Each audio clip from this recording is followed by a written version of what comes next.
taken place. Regional assemblies closing the anglophone trust gap. They have been there for 5 years. Elections have come and they are engaging another mandate. You see, Mr. Leo, as far as I'm concerned, the legalities of the regional elections are there, but the legitimacy is not. Yeah, we are not discussing about legitimacy. I'm yeah. coming. The reason why I'm talking about legitimacy, we're talking about trust.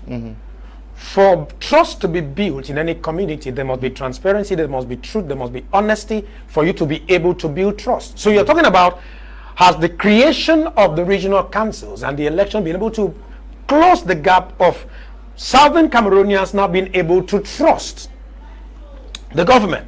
The issue at stake is, I was expecting that the government will be able to, first of all, organize municipal elections before regional elections. That simply means that the population would have been able to make the choices of their councillors, who in turn will vote their regional representatives. But the current councillors we have, their mandate has expired, which simply means by you putting them to vote the current regional councils that will be able to man affairs in the region for the next 5 years, you didn't consult the people that are supposed to give them the power. So the aspect of trust becomes a bone of contention, because at the end of the day, the person who voted the regional councillor in question, you are not the person who voted him. You didn't ask the person to talk on your behalf. So the trust issue is still pending, because at the end of the day, as far as I'm concerned, even within the, if you look at the context of the Southwest region, all the councils are CPD.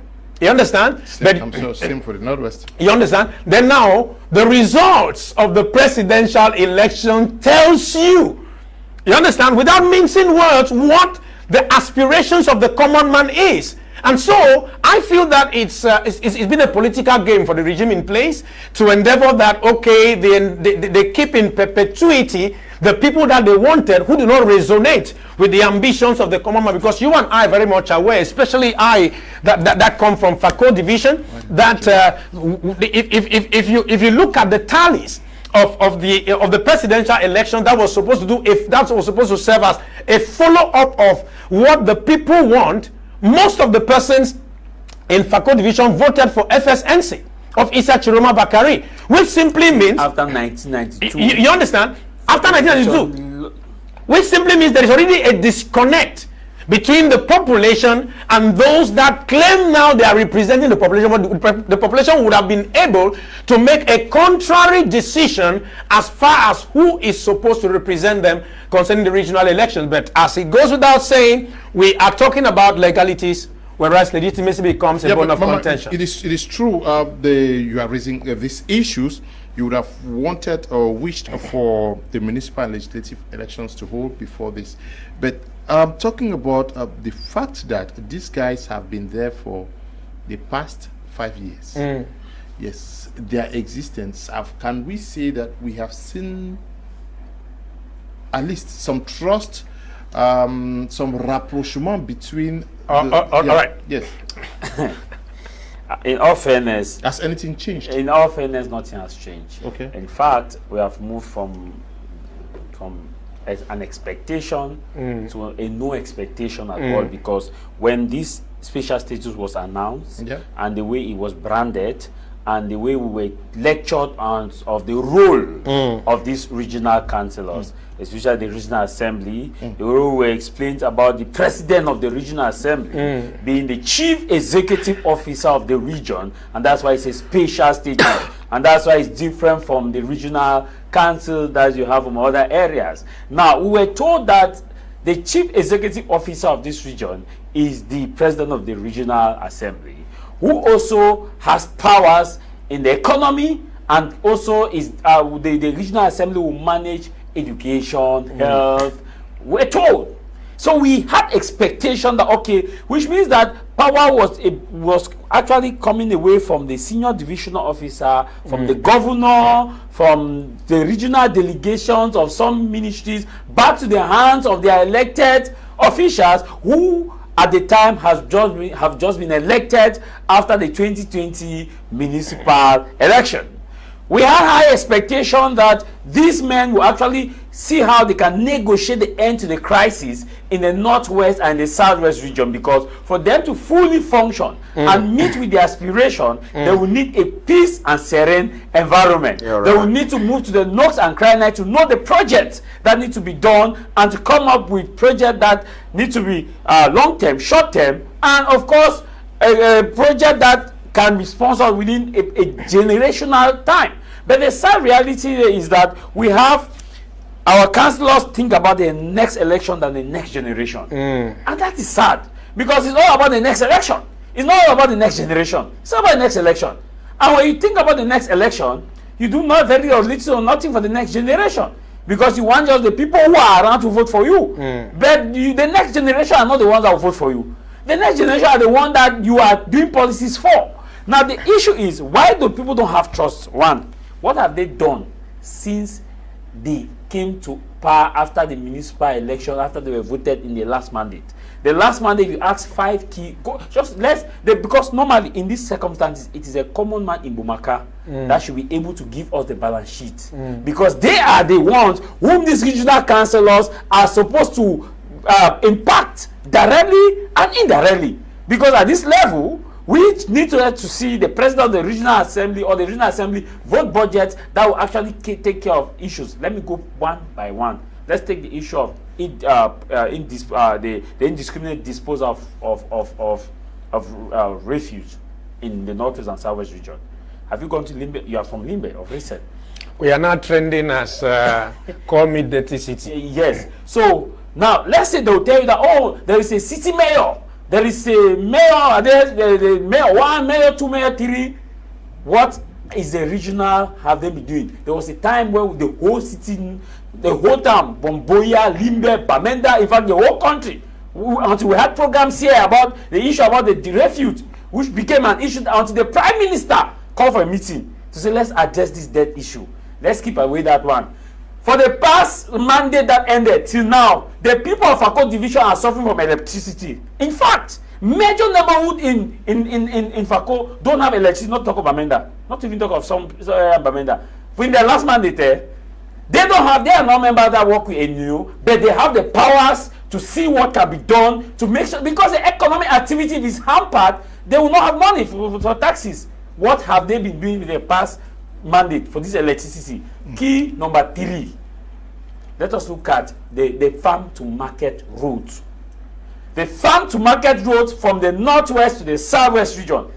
Let me take you to Momo division. There is a place called Emwa, Nkun, Atong, Njikwa, Oshe. This area produces huge amount of cocoyams, Makabo cocoyams, that generate, it gets rot because they cannot be transported from where they are to the farms. Now these people who transport it to the farm and sell and generate revenue to pay taxes, but they cannot. Let me ask, those farm to market roads, shouldn't it be in their project of the regional councillors? What did they discuss in that regional assembly? Okay, let's just assume that maybe their budget is not much, because we hear of 3 billion when we have councils that run budgets of to 5, 15 to 20 billion. But I want us to look at this trust issue. Yes. Now, special status is announced for the southwest and northwest regions. Regional assemblies are there.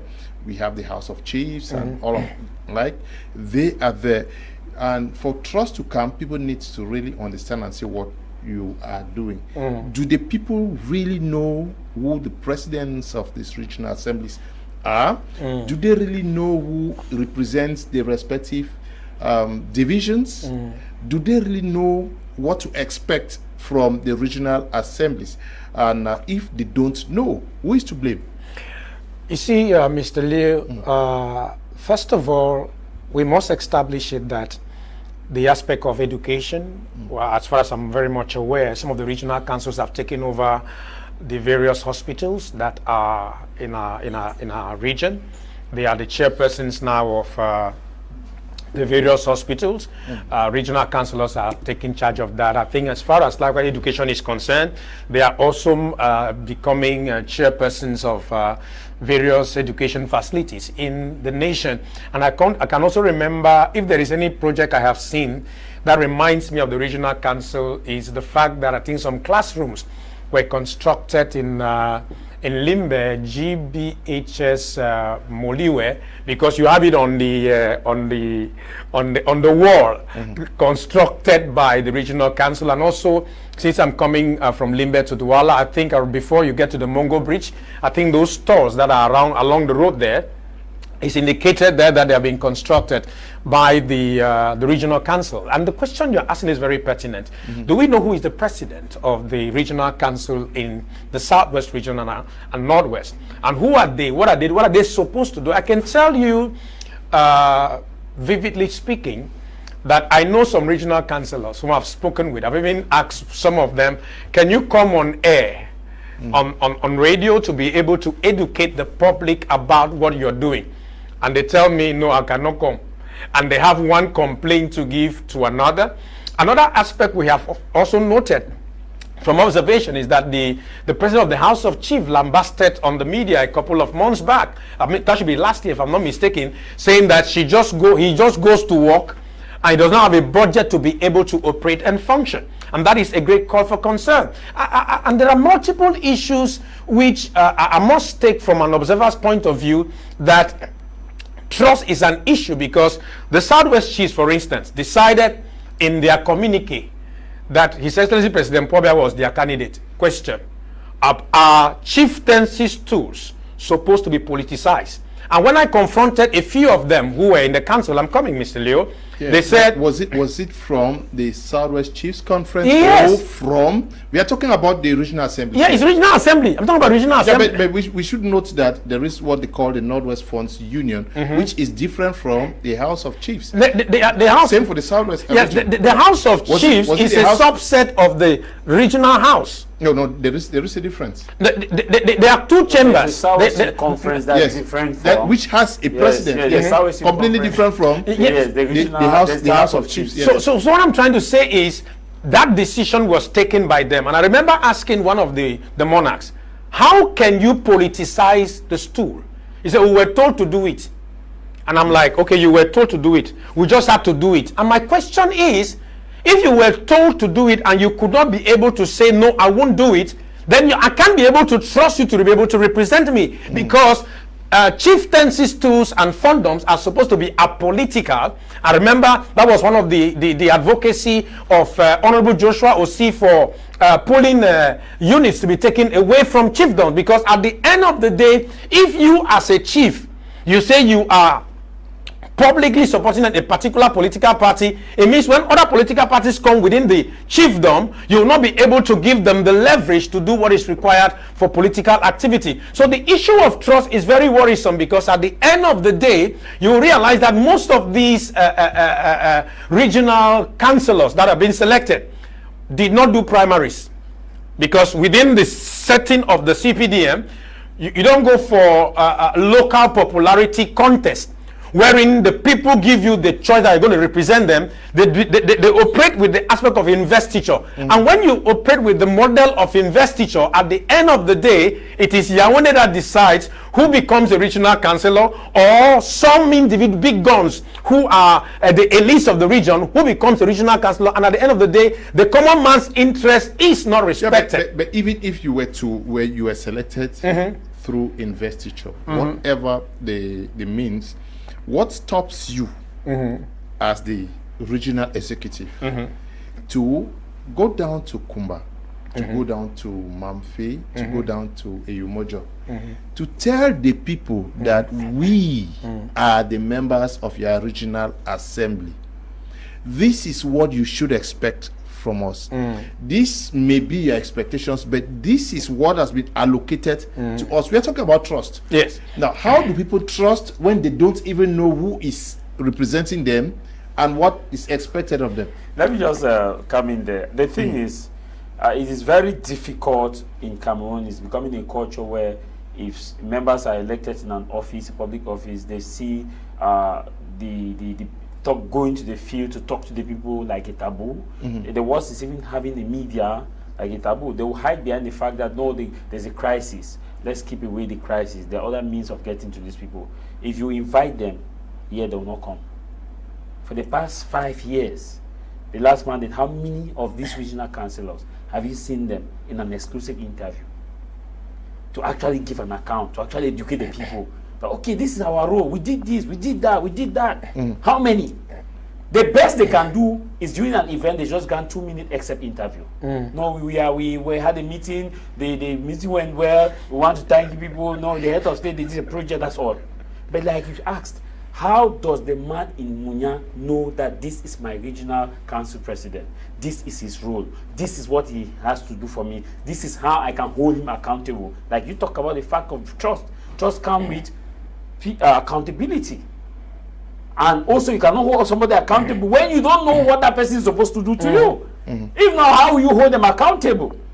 That is why during campaigns, you tell us what you will do, so that if you go there, you don't do, we will not hold you accountable. How does the man in Moyuka know what the regional assembly is doing? When that same regional assembly just nicodemously do communication to do their activities, because it's not effectively visible. How should that be? Town halls are not done. Visiting of markets are not done. Meetings are not called to say, okay, we have visited this community. This is what we are supposed to do. This is a liaison person in this area. If you have this challenge, this is it. How do we carry out this activity? A case in hand. Let me just explain why the people don't even know, to confirm that the people don't even know that a case in hand was the chieftaincy crisis in Miami. The people in Miami marched back to the governor's office. Whereas in context, the office that they ought to have marched first to go and complain is the regional assemblies president. Who now would have taken the matter to the House of Chiefs. No, but the House of Chiefs, they have a president. Why don't watch to the I'm not saying I'm just saying that since he's the boss of the region, they say the chief executive officer of the region, and they should even have gone to him. Then now he called, because the House of Chiefs, the president of the House of Chiefs is also a vice president in the regional assembly. To say, okay, let's discuss this. But they went directly to the governor's office to tell Papa Governor that this is a crisis that we have. That's to tell that they don't even recognize that there's even, how, then why is even the trust? That's to show that they don't even trust. These people have not built the trust. They have not reduced the gap of trust. Because if they have reduced the gap of trust, the peace-loving people of Miami will not have had this problem and moved back to Papa Governor.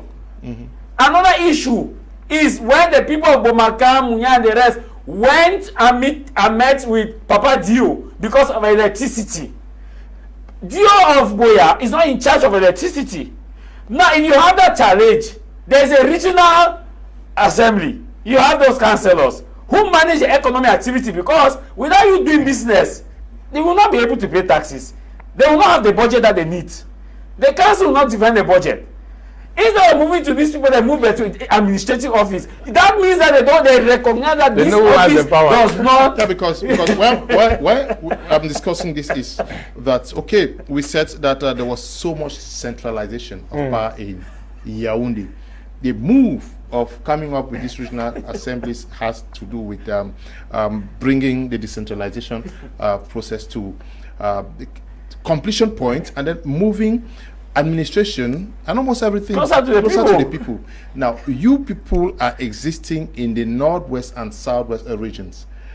Do we have the feeling that people really understand that they now have more people around them than always thinking that solutions have to come to from Yaoundé, or if we have a problem, we are looking up to Yaoundé? Because what then is your use? Yes, Mr. Leo, when you look at the 2019 law of regional and local collectivities, it's a very fine document. And the truth of the matter is, it's not just about the laws, it's about implementation. I remember when I had the divisional delegate from Indevel at the level of one of my programs, Nation Building in Limbe, to be able to explain a couple of issues that has to do with the day-to-day work of the Ministry of Decentralization. One of the things I noted is that you will realize within the structures that have been put in place by that law, the regional councillors have little to do on a day-to-day basis with the common man. It has to do with the what you call the councillors of the various municipal councillors. Those are the people that have responsibilities for the day-to-day activities of the operations of the various councils. Another issue again is that within that framework of that same law, we may be calling them regional councillors, you understand? But these regional councillors don't have authority over city councillors. They don't have authority over municipal councillors. You understand? Because they are all equal. So you realize that the ambiguity in terms of responsibility is even troubling. We must remind ourselves that the aspect of city councils and the office of government delegate was created earlier on as the evolution of the multipartyism in this country came as a result of having most of the major cities in the nation taken over by opposition parties, and government had to be able to create the position of a government delegate. And you realize that as time went on, most city mayors are having problems with local mayors because there is no fine line separating part of their powers and the things that they are supposed to do at the end of the day. So when we are trying to say the common man should be able to have a day-to-day interaction with the local, with the regional councillors, it becomes very difficult because their work and operation cannot permit them to get that done. And so I really feel that the people with whom the common man should be interacting with on a daily basis are supposed to be the municipal councillors. But at the end of the day, again, Mr. Leo, you will come to discover that even the municipal councillors don't have a mastery of the 2019 law of regional and local collectivities. You understand? They don't read it, because I remember when I'm doing some of my programs in Limbe, and I call to question some of the responsibilities of the people they call board members of councils and what they are supposed to be doing. Some of them are not even aware of their responsibilities. And at the end of the day, we continue to have this disparity in terms of the mistrust in what they are supposed to do. It is very true, government has put in place laws. Yes, some powers have been divulged to local collectivities. Maybe since this is you've just had but one mandate of the regional council. We are hoping that as the time begins to evolve, the various stakeholders will be able to have an understanding of what is expected of them within the framework of the special status that has been granted to the Northwest and Southwest region, and that at the end of the day, we'll be able to see power really getting to the people that matter. But what I will need to tell you, Mr. Leo, is that until we start electing governors, the impact of the regional councils will never be felt. Okay, will never be felt. But we now have the House of Chiefs. So much hope, because almost every day, many persons spoke with a lot of nostalgia that in those days we had the House of Chiefs, we had this, but the chiefs are there, closer to the people. Do the people, yes, has anything actually changed with the coming of the House of Chiefs? Mr. I will be very honest with you that they ought to have just allowed the Northwest Chief Conference and the Southwest Chief Conference to stay, because practically, there seems to be no difference between the Northwest Chief Conference and the Northwest House of Chiefs, the Southwest Chief Conference and the Southwest House of Chiefs. Let me give you practical examples. We have seen the case of Miami again is another one in hand. Now, this is an issue of chieftaincy crisis in a region which has House of Chiefs, and these chiefs, by virtue of their power conferred to them by the constitution based on special status, they ought to look into this matter first and try to resolve them. But what happened? The administrative power is where the people go and cry to. That is, you leave the president of the House of Chiefs. You leave the president of the House of Chiefs. You go and cry to the governor. It comes to the issue of trust. It comes also with the issue of powers. Which big action have we seen from either the regional assemblies or the House of Chiefs, which actually proves that we are now here? Bring your matters to us. You can trust us. There is no need for you to look up to Yaoundé. Yeah. That's why I'm saying that we have not had any since the first mandate finished to this mandate. When we're doing the special coverage for the election day on the regional assembly, the chiefs in Bamenda who spoke to our correspondent said, well, last mandate we did not actually master a lot of the technicalities of what is expected, we believe that this mandate will do better. Now let's hope that they will do better, because we saw what happened in the recent. Let me take the Northwest. When the phone of Bambalan was kidnapped, he spent 1 year plus in captivity. What did the House of Chiefs of the Northwest region do at the time when their president was under captivity? No, I'm talking about a communique, a communique to denounce this, to call for the. What did they do? It is in anybody who has seen any of those communications, tell me, because I was keenly monitoring that, and I kept on asking questions on the media. That what is the House of Chiefs doing? We have the issue of land crisis. They were waiting for instructions. We are because it's the House of Chiefs. Their boss of their region or their house is kidnapped. Or the House of Chiefs, the former Baba and from Kive was kidnapped. He spent more than 1 year. It was only when he was rescued / whatever, or you can release or whatever. Then we now had a communique to express that the fund has been released. Now let us look at the numerous crises in the different condoms that are occurring in the Northwest region. Tell me, have you had one solved by that? Now, the issue is the House of Chiefs.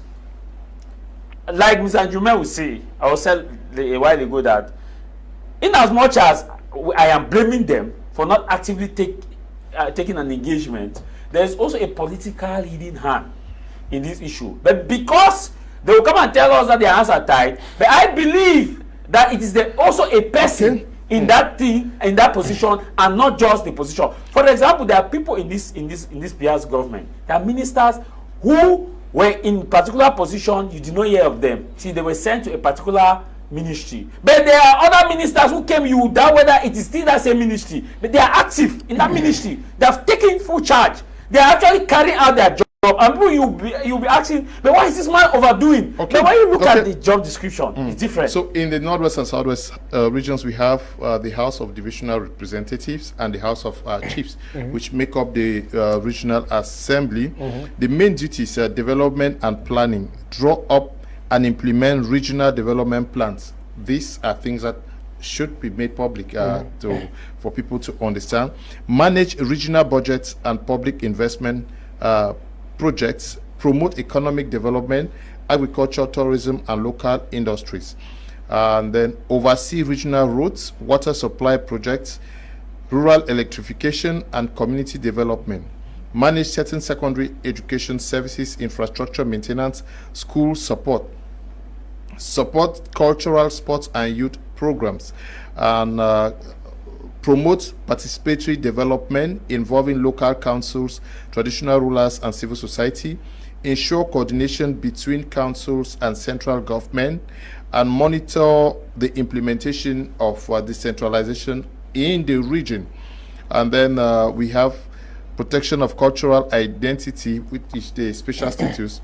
Safeguard and promote the Anglo-Saxon heritage and systems in education, judicial traditions, local governance. And then house of duties of the House of Chiefs. They play they have an advisory role in regional governance.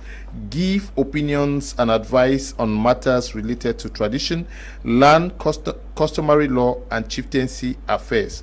Make recommendations to the Regional Assembly on cultural and community issues. Preservation of culture. They are expected to safeguard and promote traditional institutions, customary values, and community heritage, help maintain peace and social cohesion through traditional authority. They are also supposed to mediate local disputes using customary mechanisms, support reconciliation at the community level. Okay, so these are what is expected from our regional assemblies, are made up of the divisional divisional house of representatives and the House of Chiefs. House of Chiefs. Yes, but these are what they are supposed to be doing. Do we see them actually doing it? And if they are not doing it, do they really know what is expected of them, or they just want to get into some positions? Now, let me tell you, Mr. Leo, I had an experience earlier this year, a couple of months ago. I got a report that the regional council was supposed to do a road in Akwaya, and the money entered answering machine. And what I mean by answering machine is that the the road was not done and the money was nowhere to be found. You know that I called a representative of that division, who is a regional councillor. Sir, please, can I get clarification about this particular road? You know, he told me he doesn't have any idea. Let me call the mayor of the area, of the locality. I went ahead and called another regional councillor who is not from that division. Please, can you give me facts on this matter? He did not even respond. That is to simply tell you that the people and the mandate that just ended are not willing to communicate effectively. And I also want to think that maybe we of the press have not been able to force them to communicate, because at the end of the day, we are supposed to serve as a bridge between the regional council and the population in being able to report most of the activities that they carry on. And the question that is begging for answers is how many of them are willing and have been able to approach the various media outlets to be able to report their activities. As I told you earlier, I've been able to see a classrooms being constructed. I've been able to see stalls at the market. Those are the ones I saw because there was a label that they put there, constructed by the regional council. So there is, I think there is a vacuum of effective communication of what they must have been able to do. And since this was their maiden mandate, there was a necessity for an assimilation of what is expected of them, because like you talked about the heydays of the House of Chiefs. You and I are very much aware that in those heydays there was a lot of respect for our chiefs and funds.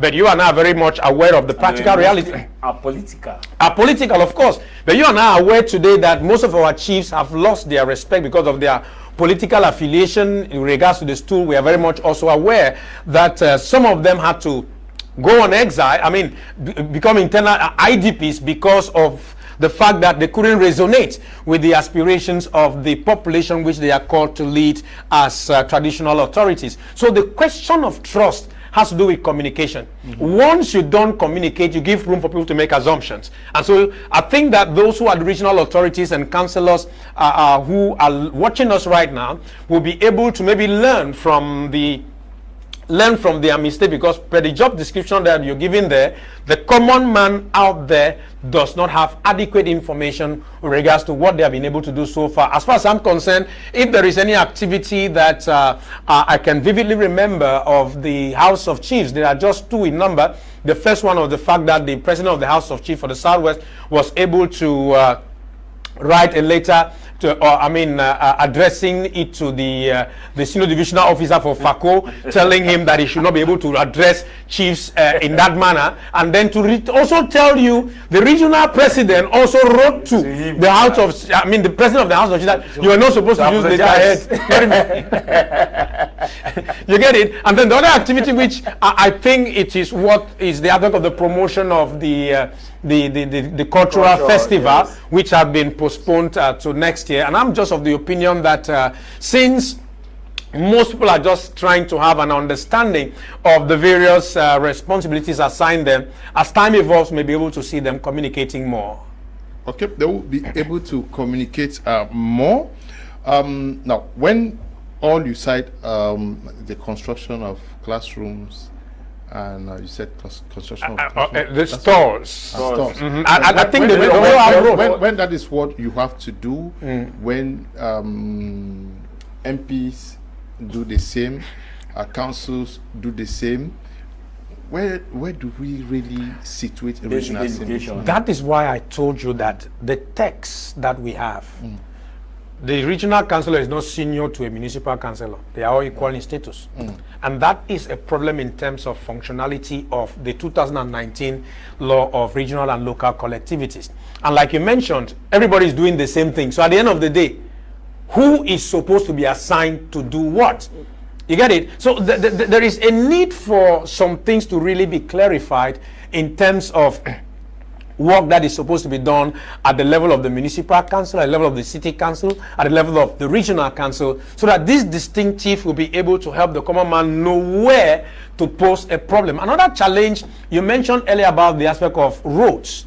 You understand that are supposed to be done. Some people don't know which roads are done by the councils, which roads are done by the region. The challenge I had recently, which I've been asked a lot of questions, is, Javis, can you imagine how much money was raised by our elites in the North and South region for campaign? Yeah. And the state of our roads in the regions?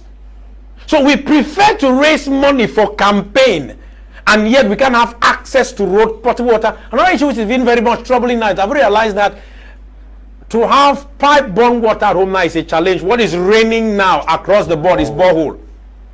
And that is an indication of a failed development process in meeting the social needs of the common man. And so I'm trying to simply say there is a need for a restructuring of the responsibilities that are supposed to be carried out at the level of the regions, at the level of the city councils, and at the level of the municipal council. At the end of the day, everybody should know what he or she is supposed to do. No. I want us to look at the president. The president is the voice of the region. The president speaks on behalf of the region, relaying the needs, concerns, and aspirations of the population to central government. They play the key role in defending regional interests in national level discussions. Leader of local development, they oversee regional development projects, roads, basic infrastructure, local economy, symbol of decentralization, a bridge between traditional and modern governance, coordinator of peace and social cohesion. They are the voice of the region.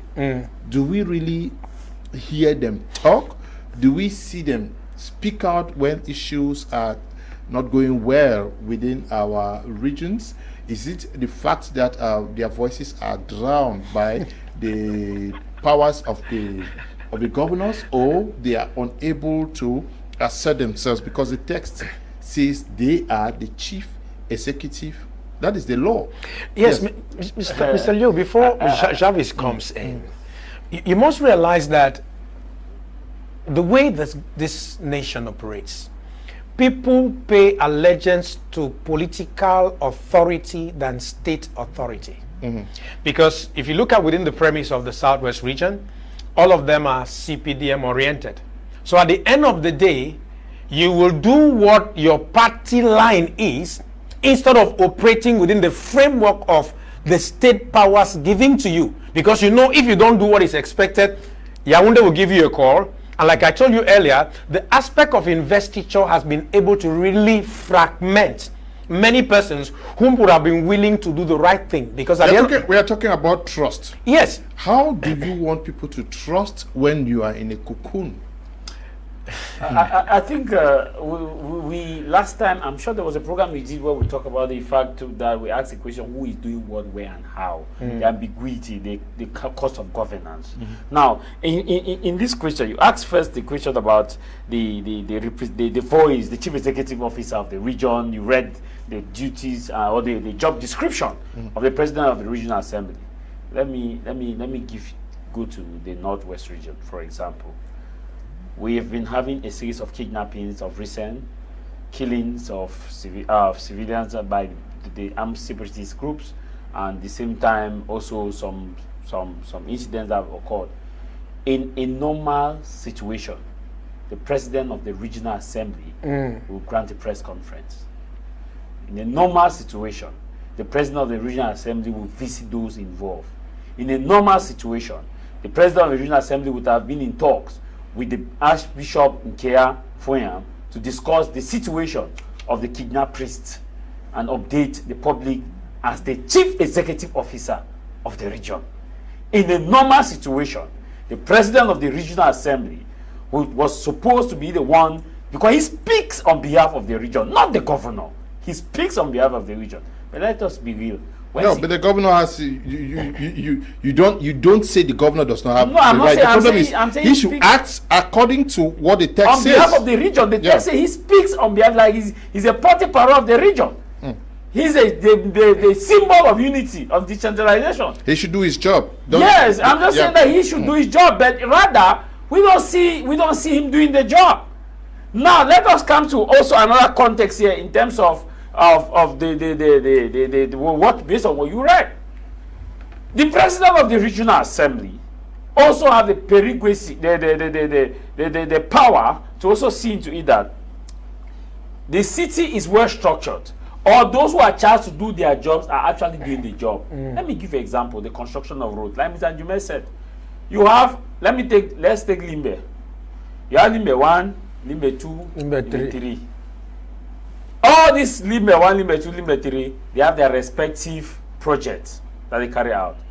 Now, as the boss of the regional assembly, you are supposed to know these projects which are being carried out.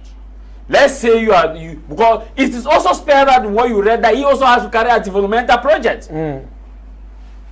Now, he is supposed to at least give a taste of this road, communicate to the public that in so and so fiscal year, these are the projects that have been earmarked within the region. The Limbe 1 Council has so and so project, the budget is this. The Limbe 2 has so and so project, the budget is this. The Limbe 3 has so and so project, the budget is this.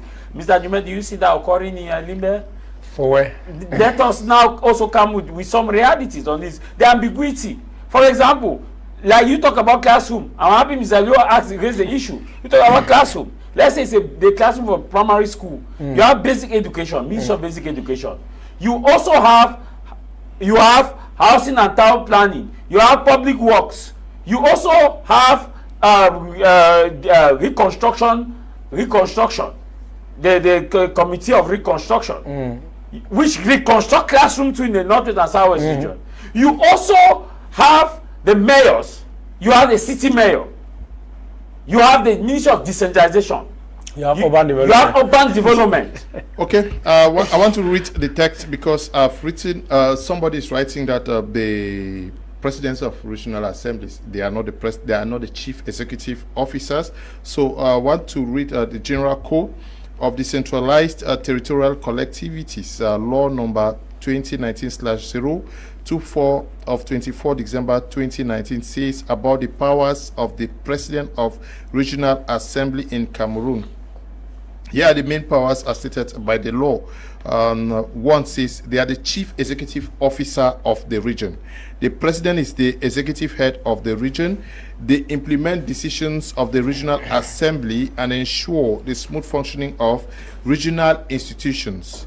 Managers of the region's administration. The president directs the regional administration, supervises all regional services, oversees regional staff, and may appoint certain officials. Controller of the regional budget. The president is responsible for preparing the regional budget, executing the budget once adopted, managing regional finances and assets. Representative of the region in all acts. Legally, the president represents the region in civil life, signs contracts, agreements, and partnerships on behalf of the region, can appear in court on behalf of the regional institution, coordinator of the development. Okay, the president leads in planning and execution of development projects in infrastructure, transport, agriculture, tourism, local economic development, cultural promotion, enforcer of laws and regulations. The president ensures that national laws, government instructions, regional assembly resolutions are applied correctly within the region. These are all powers of the regional assembly. Are people aware of this? As I said, even the councillors themselves, some of them don't have the 2019 law you are reading.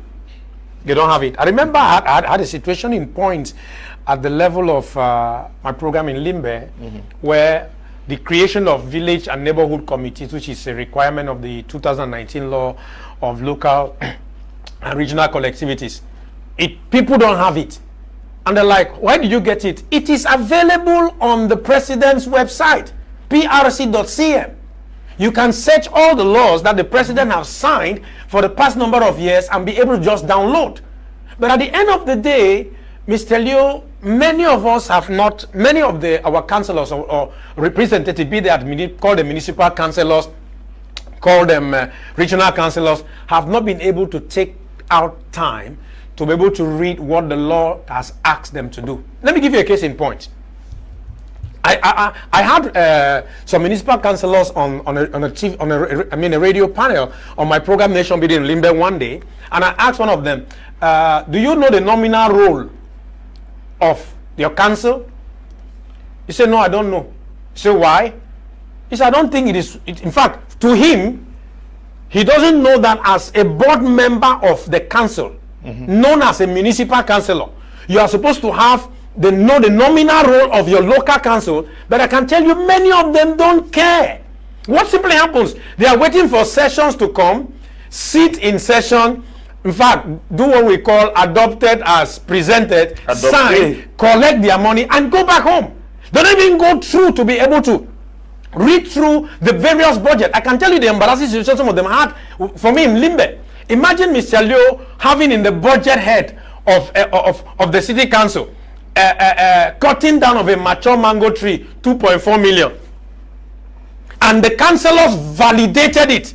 And when I brought it to their attention, they were asking me, wait, was it in the budget? I'm simply trying to say that many of these individuals who are either municipal councillors, regional councillors, don't want to read the law that empowers them. So at the end of the day, they can't be able to implement what they don't know. You and I are very much aware. The Bible says, my people perish because of lack of knowledge. And when you have people who are ignorant of what the powers attributed to them are, they cannot be able to exert it. Like, you are just quoting now, somebody is telling you the regional president is not the chief executive of the region. It's because they know that as far as our government functioning is concerned, an apparatus, you understand, MINAP is the vertebral column, you understand, of all the functioning of the government. And so the governor represents MINAT, you understand, who is the representative of the head of state. And so at the end of the day, there is this confusion. And I said, as I mentioned earlier, until the person who sits, in fact, until we get a federated structure wherein the chief executive of the region is the representative of the head of state, we will continue to have all of these ambiguities and disparities, and people not knowing exactly where the lines are drawn between the powers of the governor and between the powers of the regional council president. Yeah, but good evening, Mr. Leo. For this wonderful topic today, let the Regional Assembly of the Southwest publish the list of projects that were carried out last year in this region, so that citizens of the various divisions can follow up if actually these projects were actually done. This is from Mr. Ebai, writing from Mile 14. Mile 14, don't know which Mile 14 is talking about. It could be in Boya. Yes, we are talking about trust here and accountability. If you have worked for the people with the minimal budget, isn't it just normal? We talk about balance sheet also. Yes. Yeah, you know, the history of our nation and Africa, to be more precise, the issue about accountability seems to take a backstage. In Africa, it seems like this is becoming an African culture, because let me situate you to an interview I watched the president of the regional assembly conducted in Boya when he was complaining about the budget. He was complaining about chairs, that even chairs need to come from to equip, to buy. There was no money to even buy a normal issue, and there were complaints, and they actually made valid complaints. But the question is, like you said, accountability. If you have a little amount of money, let's say you're giving 3 billion, account for the 3 billion. The people should know that, okay, each year the people should know how many press conferences has that regional assembly carried out since their mandate started after 2020 and ended with this renewal. How many town halls have they said, okay, let us meet in Boya and in Kumba divisionally to say, okay, let us give an account and talk to the people. The people should ask questions, because this is a relatively new structure, and we know that gradually correction, mistakes, errors are being made. We know. We don't expect everything to just walk on in the go, bam. But also, we see it limping. We see it creeping and crawling. That ought to are taking steps, not creeping. Accountability is what is lacking, in all fairness. How many projects did they carry out last year or last mandate? How many were fully executed? How many were partially executed? How many were not executed? What were the reasons? They could have genuine reasons, that the people can help them to do these things done, to get these things done. Like Mr. Njume raised earlier in his first intervention about the fact that it is even troubling to see that at this point in time, the people are not actually the ones in that position of saying that let us shape the structure by getting these persons in that position, because they are still basing their mind on members of parliament who are still or about to go, because municipal and legislative will be in 2026. But what is lacking is that these same people, I remember there was a time I wrote the president of the regional assembly countless time for an interview. Countless time. But I tell you, I sit there in Cameroon, I write to the US speaker, Mike Johnson. I receive reply within 48 hours. I receive concrete reply on my worries with details. Right to that regional assembly today, even call, they will not pick the call, except somebody in that inner circle know you and say that, okay, is this person that we know? But this is a public office that normally people will run to say, Papa, we have this problem, please can you help us? They will first they'll ask who gave you my number. You know, if I call Mr. Njume, he asks me who gave me his number, I will be very angry because he's a journalist. If he is someone whose job is not open fully to the public or on information gathering, then it's a problem. If I call a mayor and the mayor asks me who gave you my number, it's a slap. Because every municipal office must have a number that the people can reach to their mayor. You're right. Now, but the challenge is that accountability, you must not tell us how much money you actually is in your coffers. Tell us the project you did. Tell us the activities you carried out. Tell us the one that were successful and the one that were not successful and how we can help you. Sometimes the people can help you. You see, Mr. Leo, let me come in a bit. Okay. I love this country because our laws are very good. But we have individuals who sit in positions of authority who don't want to implement them. Let me give you something about the 2019 law of local and regional collectivities. There is a clause that says every village or neighborhood must create a committee. Creation of village and neighborhood committee. What is the role of this village and neighborhood committee? Their role is to endeavor that every project that is carried out within their village or within their quarter is carried out according to specification. But you know what? Many mayors, as we speak, have refused to create those committees. At the level of Limbe, we have raised that concern multiple times. It falls like a death. In fact, you're throwing water on a deck's back for some of those people. You know why they don't want to do it? Because the law states when you create the village and neighborhood committee and those projects that are executed in those communities are not done according to specification, that committee has the obligation to report to the minister that this project was supposed to be done like this, it was not done. But check all our projects, look at the roads, look at the various buildings. Substandard materials are used. Roads that are carried out cannot be able to sell because the regional assemblies did not exist 6 years ago. They have come now and they are supposed to supervise this project. Has anything changed at all? No, the issue is that they have discussed, supposed to supervise. But as I tell you, you realize that each of them is independent. You can't impose sanctions on A on B because they, as a regional body, they have a structure.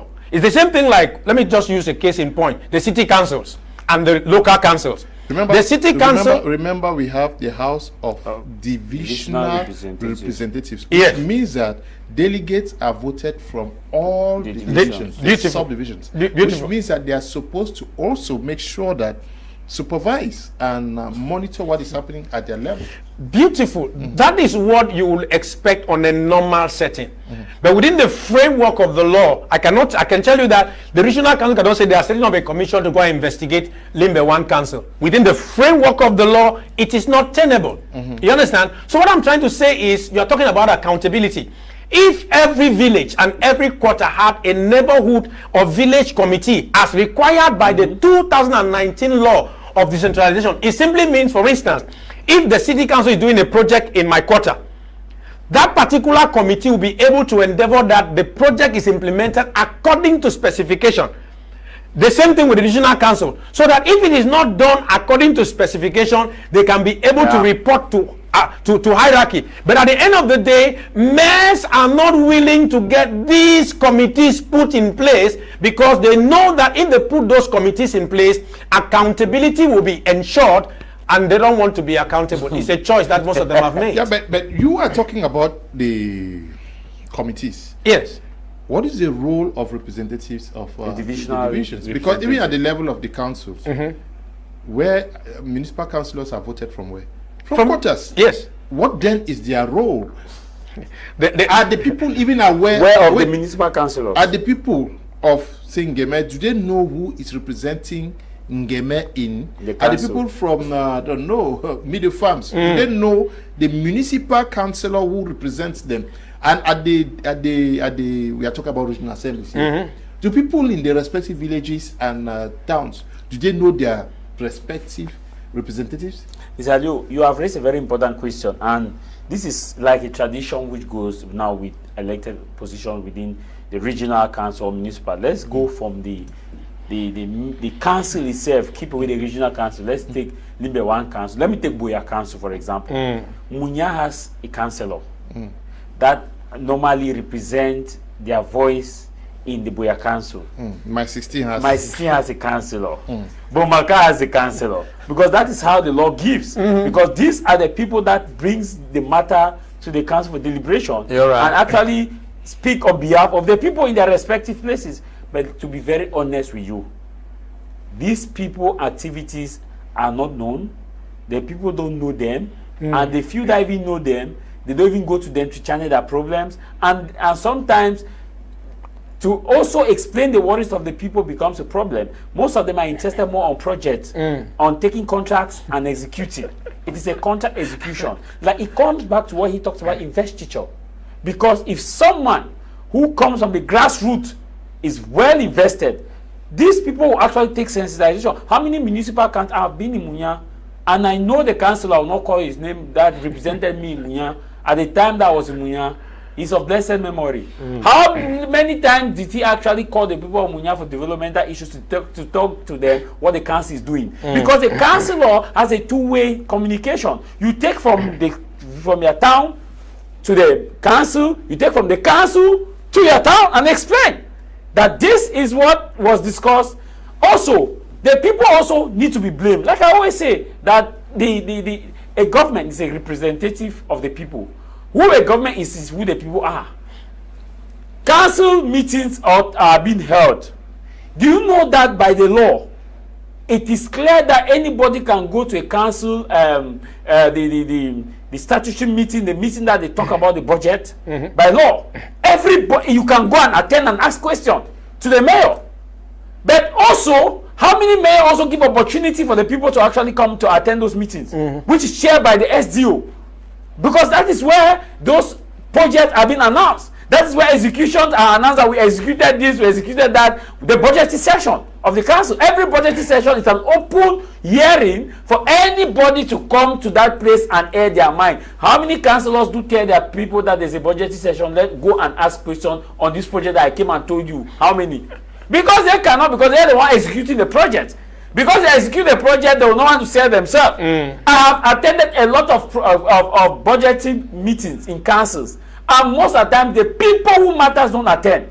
And you hear figures, and they don't even tell you how it was executed. They don't even tell you what the challenge were. You're right. They don't even, so to answer your question, which is on the fact that what has changed with these councillors, and that don't they speak on behalf of their people? Let me tell you, they have simply come and maintain the same system where the councillors have been.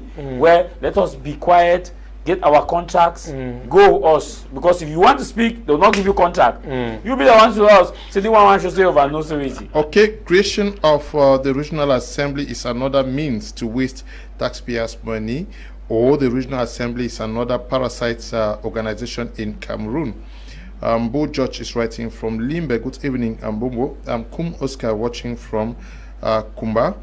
The program is very educative, Mr. Liu. More grace. Ciao, thank you very much. And good evening, Mr. Liu, for this wonderful topic of the day.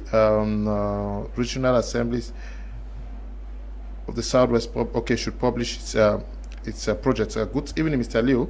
The president of the regional Council of the Northwest and Southwest are not CEOs. They take orders from the governors.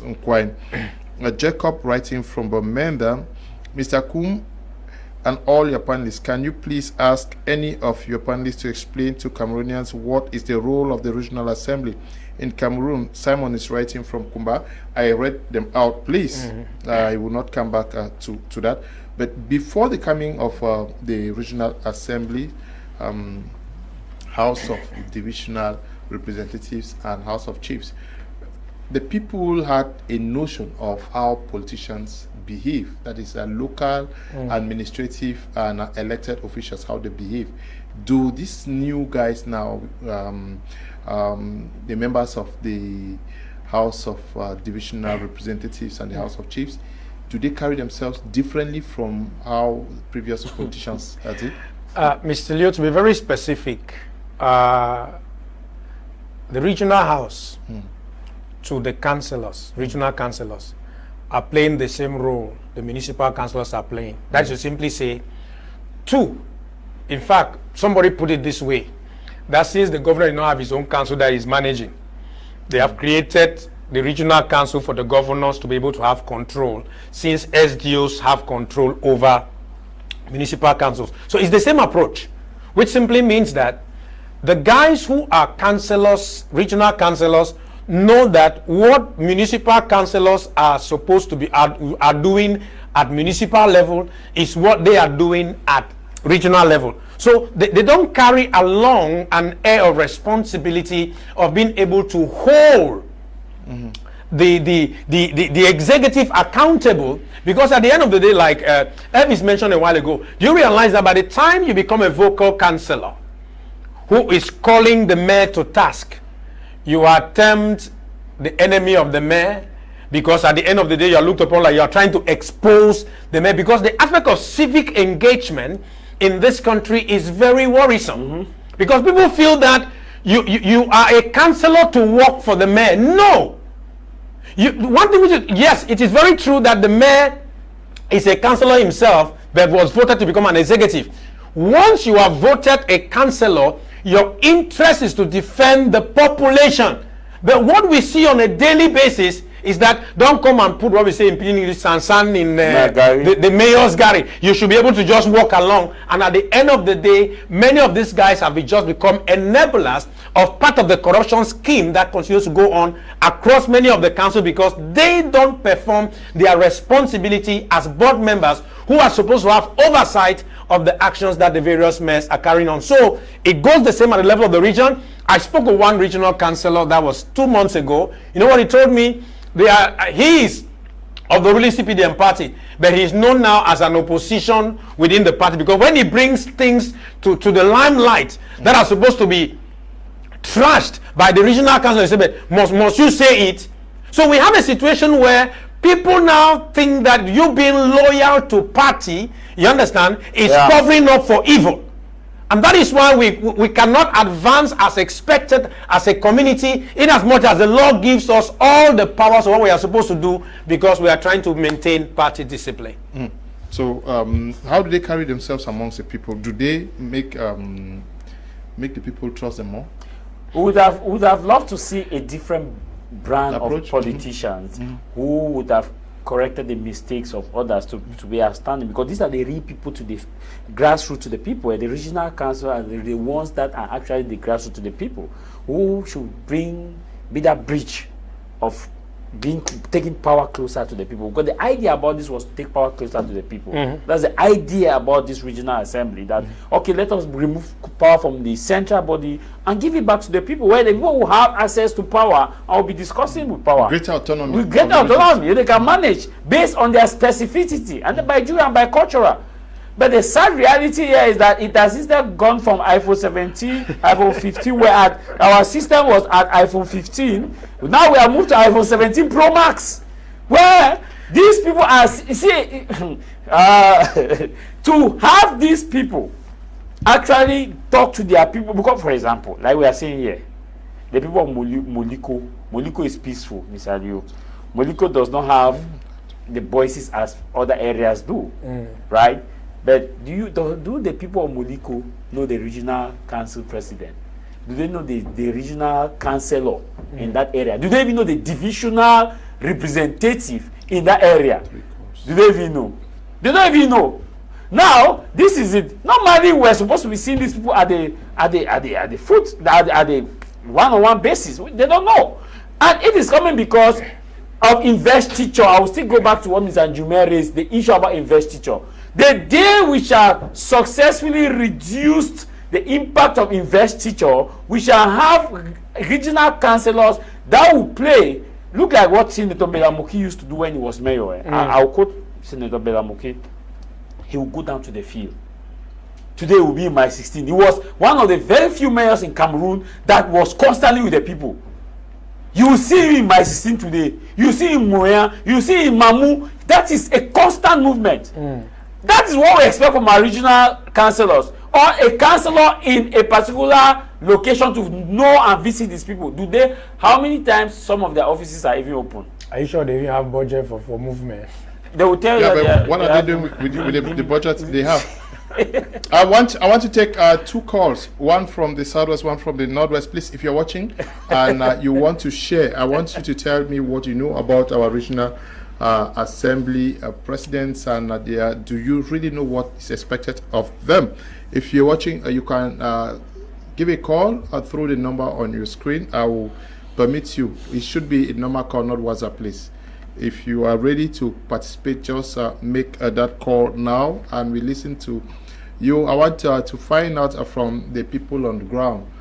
Tell us what they know about the regional assemblies. We're talking about the House of Chiefs and the House of Divisional Representatives. Elections took place across Cameroon on Sunday, and a new mandate is going on. Today we were discussing on their capacity to bridge the trust gap, especially for the regions of the southwest and northwest regions. We know we have been living a special status situation.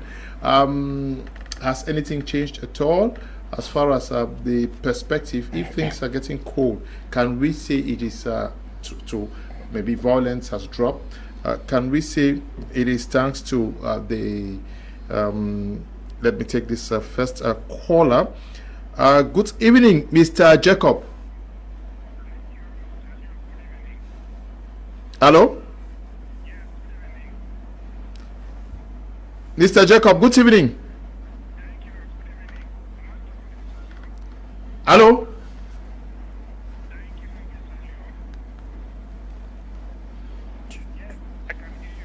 Good evening. Your volume is too low.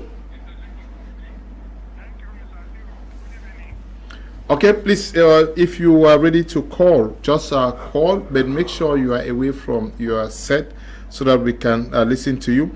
Let's look at, okay, there is another caller coming in. Can we say that the crisis is where it is today thanks to the coming of the regional assemblies? Hello? Hello? Yes. The coming of the regional assembly, in as much as it is one of the recommendations of the major national dialogue, has not been the reason why the atmosphere is the way it is, because we just talked a while ago about the symptoms we continue to condemn of what is taking place in the northwest and southwest region. Is simply because in every crisis situation. Hello? Hello? Just. In every crisis situation, there is usually a period of introspection where you are able to count the cost of where is this taking me to? Did I make the right decision? Did I make the wrong decision? And so within the space of time, I believe Southern Cameroonians have been able to make an assessment of themselves to see that the particular route. They're talking about the people of the northwest and southwest regions. Yes, of course. Okay. The route that they've taken is not what they bargained for. They believe in our culture. We believe in dialogue. We believe in discussing our issues, and that is the route that has been expected long ago. So I believe that the reason why the tensions have come, that is not because the House of Chiefs have been created. We have now the regional house. It's just a matter of. Hello? Hello? Hello? Okay, looks like I won't take calls, so there are issues. Hello? Hello? Hello? Well. Yeah, I was saying that the creation of the House of Chiefs and the regional house has not been the major factor why we are having the peace that we have. It is within the framework of our culture that we are not violent people, but unfortunately we find ourselves in a situation where we are currently having to take measures in killing one another in what was not very much necessary. But in as much as it has played a bigger role in giving people responsibilities and allowing them to be able to know that, okay, now you have the duties at the level of the region to be able to talk on behalf of the people. Never forget the disconnect that happened during the crisis, when the crisis began, is still there. The aspect of distrust that the people that caused pain to Cameroonians west of the Mongo are still the same people who have not even had the courage to say we are sorry for what we did. You understand? That particular gap is still there, and I'm hoping that a day will come where the people that have made us to be where we are will be able to tell us, please forgive us. We are sorry for what we did, because it is when you are able to take responsibility of your actions, be it positive or negative, that you can be able to enhance the aspect of building trust with the people with whom you are in a relationship with. So, yes, peace is being observed across the board. We still have many of our brothers who have refused to drop their arms, and the presidential election would have served as an opportunity for us to be able to see how these issues can be addressed.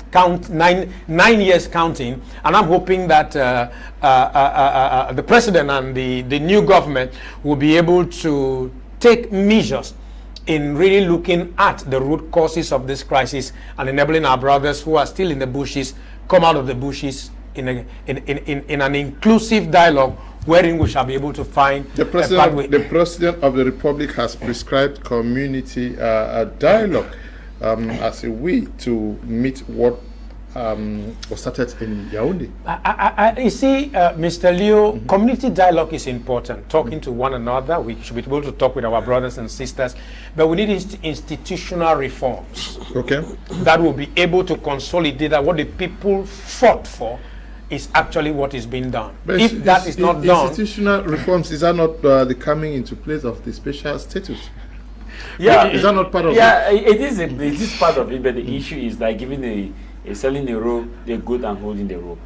Because if we look at it also, one point in time, I will also sympathize with the regional assemblies because the budget is low, and sometimes the powers tussle still exist, because like we said, who is doing what, where, and how still there, and there's some constraint within this sector, okay, which need to be improved upon.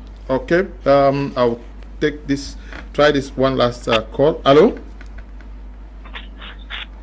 Hello? Hello? So you see that there are some constraints within this sector, but in all fairness, I think that the institutional reforms have been done, and it's a process. Dialogue is a continuous process. There's no a day that you can see that I will end with just dialogue in a single day. We had part of the institutional reform was the creation of reconstruction committee, was part of the institutional reforms.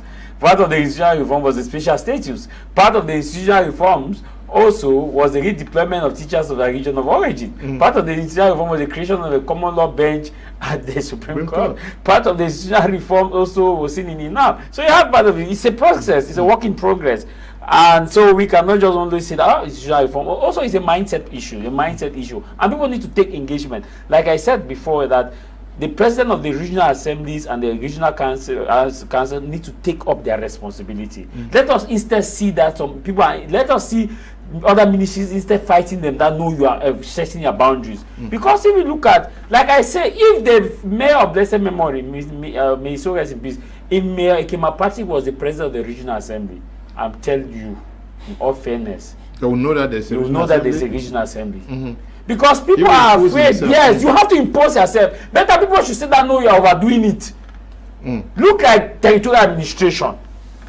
There had been a minister there before, and the minister there, it was territorial administration and decentralization. Now it is just territorial administration. But see how active and vibrant the current minister is. Good evening, gentlemen. Following the program, and I must say it is very educative and informative, I have realized that we have a very serious problem with holding our leadership accountable. We have become very comfortable with not seeing and the need to hold leaders accountable. Otia is watching from Northern Shire. Okay, I don't know how to pronounce it very well, but it's writing from England. We are going to move away to talk a little bit about something that is happening. I don't know, is that in Limbe a conference? Yes, Mr. Liu, the Apostolic Church Cameroon, it's having its 65th International Convention that is coming up at the Limbe Centenary Stadium from the 11th right down to the 15th of... Okay, we have the poster there. Yeah, the 14th of December, that is from next week, Thursday. And of course, we'll be beginning in the evening of Thursday as from 5 p.m. And this particular convention is of international magnitude because the Apostolic Church has not only churches across the national territory, but we have churches in America, we have churches in Niger, we have churches in Equatorial Guinea, we have representatives of these of our churches coming together at the Limbe Centenary Stadium in a very, very specific convention, unique in its kind, simply because we will be having a transition of the presidency of the Apostolic Church Cameroon. The current president, Apostle Dr. S.M. Bote, will be handing over to the new president. Of course, as far as the events are concerned, from the arrivals, that's going to be on Tuesday. On Tuesday, the pastors will be arriving to have their pastors' conference, but the Christians will be expected to start arriving on Thursday, and we'll be having segments in the morning from 8 a.m. right up to about 12, where you have the plenary sessions, and then as from 2 p.m. to 4 p.m. we'll be having workshops, and these workshops will be customized with children's workshop. You have the youth workshop, you have the women's workshop, and you have the men's workshop segmented within those 4 days. Talking about talking about Friday, Saturday, and Sunday. And then on Sunday itself is going to be the grand finale. And then we have the evening sessions that are segmented for, that are designed specifically for crusades.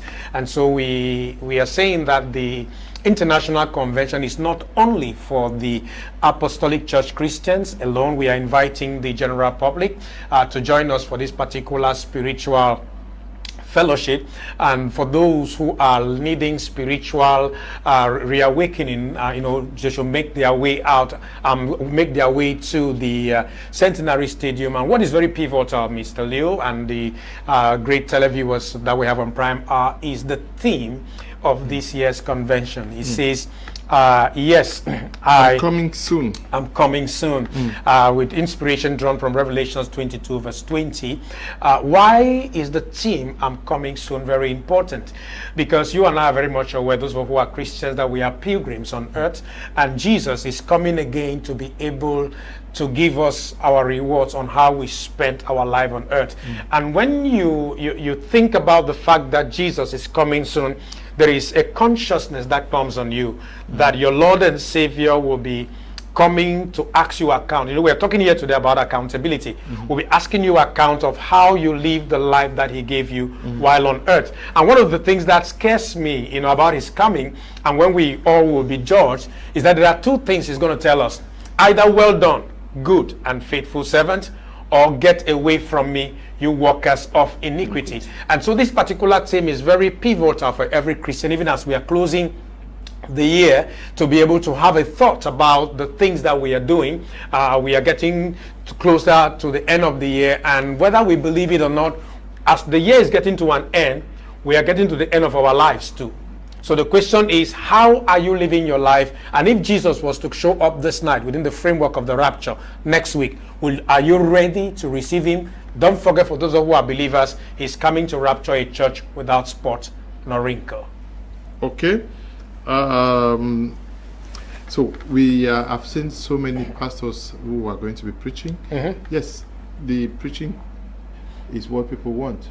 Yes. People want deliverance. They want prophecy. They want what's going to be happening. Yes, practically, as I said, we're going to have the plenary session, the workshop, and then the evenings are power-packed.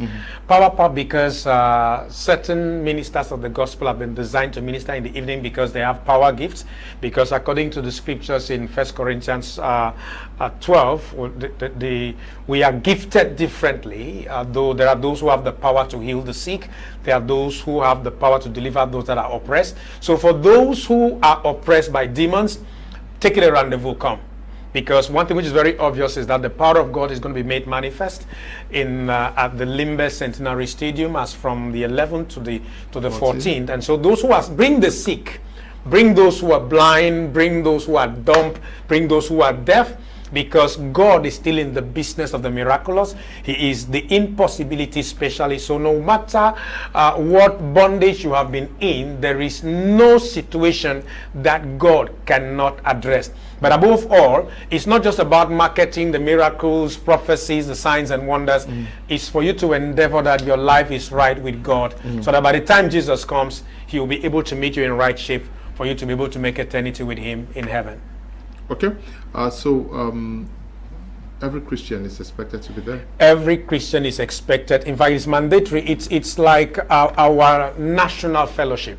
And one of the things which I must let you know, Mr. Liu, is that for the past 8 years, it is mandatory in the Apostolic Church calendar of activities that prayers are offered for Cameroon on every Sunday in terms of our order of worship. And so one of the things that's going to be happening during the this international convention is special time set to be able to pray for Cameroon, because the Bible admonishes us that we should pray without ceasing. And so every Christian of the Apostolic Church is invited. If you're not an apostolic, you're also invited. And of course, we are expecting representatives of different churches and administrative authorities to join us for this particular event, so that at the end of the day we can be able to lift up our nation to God in the place of prayer.